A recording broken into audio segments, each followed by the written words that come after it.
বান্দা যখন মনে মনে আল্লাহকে ডাকে, আল্লাহ মনে মনে ওই বান্দাকে স্মরণ করে।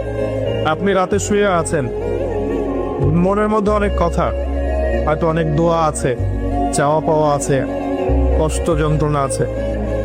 আপনি মনে মনে আল্লাহকে ডাকছেন, ডাকতে ডাকতে আপনার চোখ দিয়ে পানি বের হয়ে গেল। আপনি বুঝে নিয়েন ঠিক ওই মুহূর্তে আল্লাহ আপনাকে স্মরণ করেছে এবং আল্লাহ আমাদের খুব কাছে আছে। ওয়াইদা সাআলাকা ইবাদি আন্নি ফাইন্নী করিব। নবী বলে দাও, তোমাকে যখন আমার বান্দারা আমার সম্পর্কে জিজ্ঞেস করে বলে দাও যে আমি খুব কাছে আছি। উজিবু দাওয়াতাদ দাঈ ইযা দাআন। দোয়াকারী যখন আমাকে ডাকে আমি তার দোয়া শুনি। আল্লাহ আমাদের খুব কাছে আছে।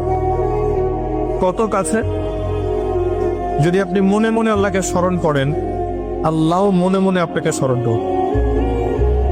যদি আপনি একটা সমাবেশের মধ্যে আল্লাহকে স্মরণ করেন, আল্লাহ এর চেয়ে উত্তম সমাবেশে আমাদের কথা স্মরণ করুন। আল্লাহ পাক এত কাছে আছেন যে প্রত্যেক রাতের শেষ অংশে আল্লাহ পাক প্রথম আকাশে নেমে আসেন।